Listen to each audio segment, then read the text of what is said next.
سے انسانیت بنی تو مذہب انسان کے لاکھوں سوالوں کا جواب تھا،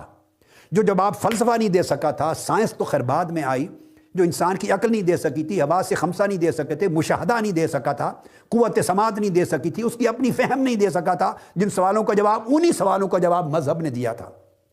وحی نے دیا تھا، نبی اور پیغمبر اور رسول کی صورت میں دیا تھا، اور انسانیت اجتماعی طور پر معاشرے میں ہزاروں لاکھوں سالوں سے اسے تسلیم کرتی چلی آئی ہے۔ بھائی جس طرح اے بی سی کو تسلیم کرتے ہو، جس طرح الف بے جیم دال کو تسلیم کرتے ہو، جس طرح ہی شی اس اور وی کو تسلیم کرتے ہو، جس طرح اپنی زبان اظہار ما فی الضمیر کو تسلیم کرتے ہو، جس طرح ساری زبان کے کلچر کو،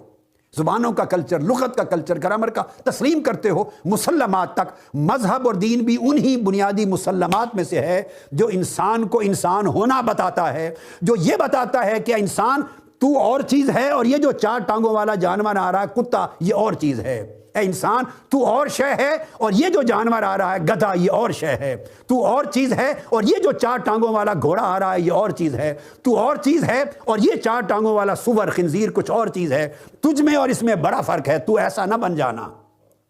یہ بات اب کوئی چیز اسے بتانے والا نہیں تھا، یہ مذہب نے بتائی۔ وہ کام نہ کرنا جو یہ کرتا ہے، وہ کچھ نہ کھانا جو یہ کھاتا ہے، وہ کچھ نہ کرنا جو یہ کرتا ہے، لہٰذا تجھ میں اور ان میں فرق ہے،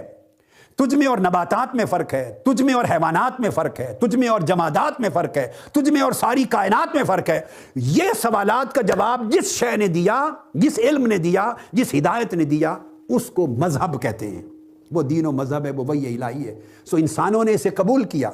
اسی طرح انسانی عقل نے جیسے زبان کو قبول کیا تھا، حروف کو قبول کیا تھا، الفاظ کو قبول کیا تھا، قواعد اور ضوابط لغت کو تسلیم کیا تھا اور کبھی چیلنج نہیں کیا، اس طرح انسانی تاریخ ہمیشہ سے اس نے مذہب کو قبول کر لیا کہ کوئی خالق ہے، کسی کے پاس جا کے جواب دینا ہے، جس نے ہمیں انسان کا انسان ہونا ہمیں بتایا ہے، ورنہ ہم میں اور باقی جانوروں میں کیا فرق تھا، جس نے ہمیں وہ شعور دیا ہے کہ کیا کرنا ہے کیا نہیں کرنا۔ یہ وہ مذہب تھا جس کو انسانیت نے تسلیم کیا، اور جس خواہ وہ ارسطو ہوا، خواہ وہ افلاطون ہوا، خواہ وہ سقراط ہوا، خواہ وہ بقراط ہوا، قدیم زمانے کے فلاسفر تھے یا بعد کے فلاسفر، جس کی کتاب اٹھائیں کسی کے ہاں خدا کا انکار نہیں ہے۔ یہ لطف کی بات بتانا چاہتا ہوں، کسی کے ہاں مذہب کا انکار نہیں ہے، کیونکہ انسانیت جب سے بلوغ کا سفر اس نے شروع کیا، بالغ ہونا شروع ہوئی اور عقل نے سوچنا شروع کیا، تو پہلی چیز جو ذہن میں آئی، پہلی چیز، انسان جب ہدایت کی طرف بڑھا تو اسے خدا کے وجود کی طرف کچھ شعور ملا اور مذہب کی طرف شعور ملا۔ ابراہیم علیہ السلام نے یہی دلیل دی تھی فرعون کو، کہ جب اچانک سورج طلوع ہوا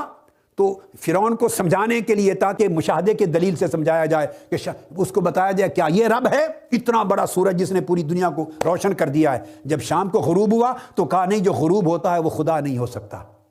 چاند ابھرا، کہا شاید یہ تو نہیں، اس کو متوجہ کرنے کے لیے غروب ہوا تو آگاہ کر دیا، نہیں جو ڈوب جائے وہ خدا نہیں ہو سکتا۔ مطلب ہے خدا کا طلوع اور غروب نہیں ہوتا۔ تو انسانی عقل نے اپنی فہم کے افق پہ جب سے سوچنا شروع کیا تو قبول کیا، اور مذہب نے جن سوالات کا جواب دیا وہ جوابات کسی اور علم میں نہیں تھے، لہذا تاریخ انسانی پوری کی پوری مذہب کو تسلیم کرتی چلی آئی، بنیادی مسلمات کے طور پر، اور حیات انسانی کے اندر بنیادی تصورات کے طور پر، اور انسانی قدروں کے حوالے سے بنیادی اصولوں کے طور پر۔ لہذا عقل کو اسی طرح مذہب اور دین اور وجود باری تعالیٰ پر ایمان لانے کے آگے سرنڈر ہونا ہوگا، جس طرح عقل ہزاروں لاکھوں چیزوں کے سامنے عملاً سرنڈر ہو کر اس کے بعد اپنے دخل کو شروع کرتی ہے۔ سب سے پہلے نئی ویڈیوز کو حاصل کرنے کے لیے شیخ الاسلام ڈاکٹر محمد طاہر القادری کے آفیشیل یوٹیوب چینل کو سبسکرائب کریں اور بیل آئیکن کلک کریں۔